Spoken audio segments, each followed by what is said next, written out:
prophets, polygamy, and the priesthood. And punishment far worse than purgatory for those who disobey in some radical sects of the church. There's been revelation given, and there's been prophecies and warnings made throughout the scriptures and being fulfilled now. Rebecca Lafferty's father, Dan Lafferty, and uncle Ron Lafferty get a revelation from God, telling them there are some who need to be removed. My uncle was the voice of God, and my dad was the hand of God. Thou shalt not kill, but they did. He proceeded to slit her throat. 2 victims, one a 15-month-old girl. How could somebody be so disconnected that they could just take a baby's life like that? Then, years later from behind bars, Dan Lafferty, whom the hand of God may have transformed into the voice of God, allegedly inspiring a family of 5 to carry out a grisly murder-suicide plot. Christy and Ben Strack had a relationship with convicted killer Dan Lafferty. He has very strong beliefs himself about the end of the world. What was it like being raised by a murdering Messiah? And how did his daughter manage to get away with her life when others weren't so lucky? Rebecca Lafferty grew up in a strict Mormon household near Provo, Utah, with her mom, dad, and 2 older half-sisters. From a young age, she followed the prophet's teachings, whether the prophet was in church or at home. In the Mormon faith, men hold the priesthood, and they have the authority over their households. The man has the voice, the man makes the decisions for the family and the household, and that was very present in our household. My father was very dominating. Rebecca loved her chiropractor father, but also was afraid of his dictatorial ways. I loved him because he was my dad, but I also feared him, and then at some point I didn't trust him. Over time, Lafferty would become more iron-fisted, especially with Rebecca's 2 older sisters from her mom's previous marriage. He cut their hair and made them pretty much look like boys, and then told them they would not date, they were not to listen to any music, and he actually pulled them out of public school. Then, Rebecca says, things escalated. One night, Rebecca's mom walked in on her 14-year-old daughter sitting on Dan's lap. Allegedly, Dan was touching her bare breasts. My father said he would never let it happen again, and he even walked around with a pebble in his shoe. A pebble in a shoe? Yeah, to punish himself. A reminder? A reminder, to try to not be attracted to her, to think about wanting to touch her. But the pebble was no cure. My sister came to my mom and said it's happening again, and it was becoming more than just fondling. He wanted to have sex with her. And strangely, the attention confused Rebecca. There's even a part of me like, did he love her more than he loved me? I don't want to be molested, but I want attention. Why did he want to gave her all this attention? Rebecca says Dan became more radicalized. He wanted to practice polygamy and take his 14-year-old stepdaughter as his second wife. Neither Rebecca's mom nor the Mormon Church would stand for that. The Mormon Church excommunicated him. Rebecca's mom soon would too. Lafferty took his worship elsewhere with his 5 brothers, including older brother Ron and younger brother Alan. They started the School of Prophets, a fundamentalist splinter group. The School of Prophets was a cult that they created. I just remember them bringing in a pulpit and speaking in our own home. It was very hush-hush, and it was just weird. Proclaiming themselves prophets, Ron and Dan made one of their main tenets polygamy. But their legal wives, Rebecca's mom and Ron's wife Diana, were both against the practice. So was Alan's wife Brenda, an outspoken, college-educated former beauty queen who became a confidant to the other women. Come to find out, she'd been visiting all of the wives, and one in particular, Diana, who's my Uncle Ron's wife, saying there are options, you have choices. Not long after, Diana bravely left her husband, Ron. Due to Brenda's coaching and empowering her and saying you don't need to live like this. Rebecca's mom was next, packing up the kids and leaving Dan. Then, a year later, the unimaginable. Ron Lafferty receives a revelation. My Uncle Ron had a prophecy, and he wrote it down, and it was to eliminate Brenda, her baby, and another list of people that had helped Diana leave him. The removal revelation was heard.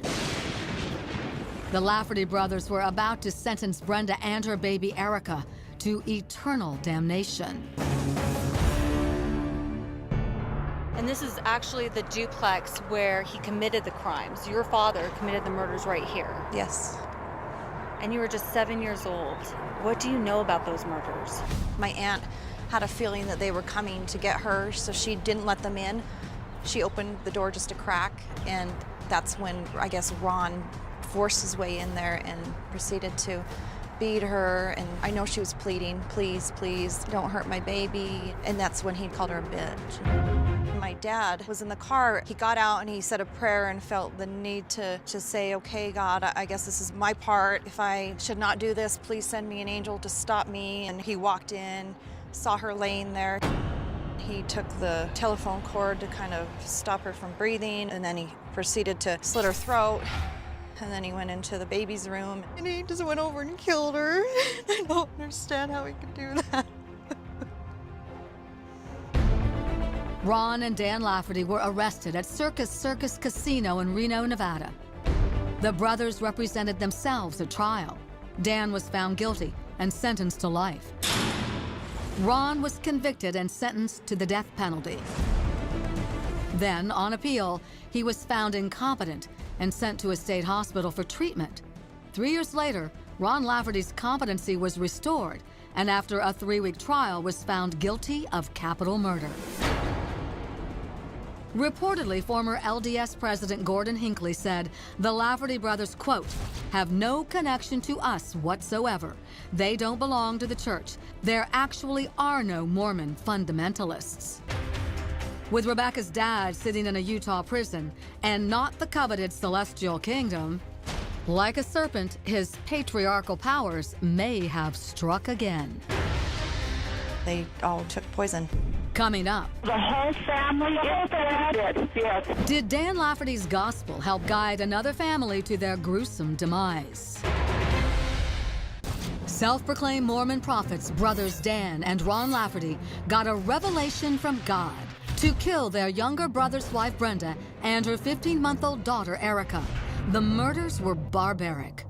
My Uncle Alan, like thinking of him coming home to that, like seeing his baby. It was a shock. Dan Lafferty got life in prison. Ron Lafferty got the death penalty. Dan's daughter, Rebecca, was 7 years old at the time of the murders. Learning what her father did and who her father was hit Rebecca like a revelation of her own. I realized he's capable of anything. He could have killed me. He could have killed all of us. He doesn't have any feelings. Time went by. Then, from behind bars, a new Utah family is baptized by Dan Lafferty.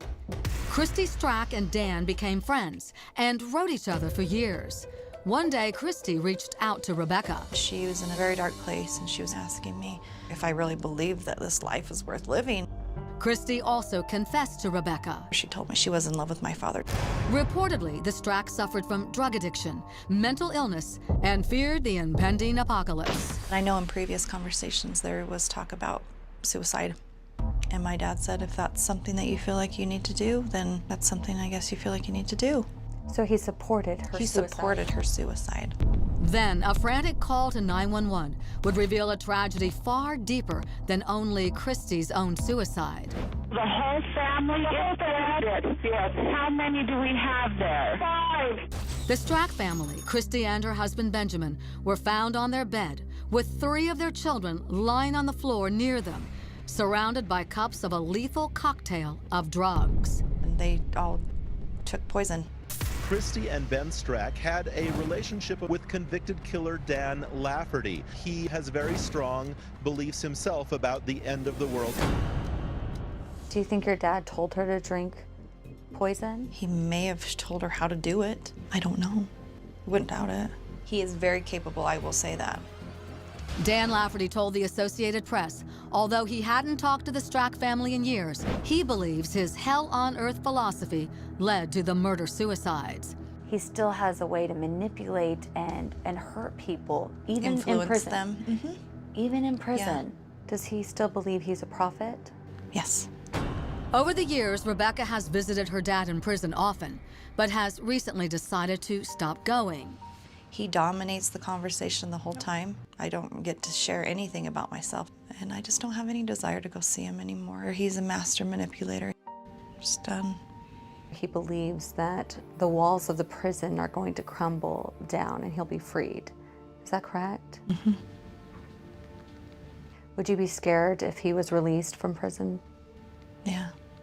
Rebecca says she has forgiven her father and she loves him, but has spent her life trying to not let his actions define her. Talking about it now, though, is healing.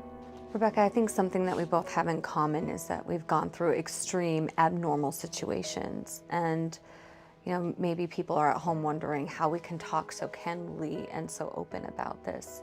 But I know, and for myself, that it was just my way of coping. What do you feel about this? I was so shut down in so many ways just to survive. It's just been survival for me. No, what I choose is to not be my past, but acknowledge myself for where I am, what I've come through. And if my story can help at least just one person, then I'll know this wasn't for nothing.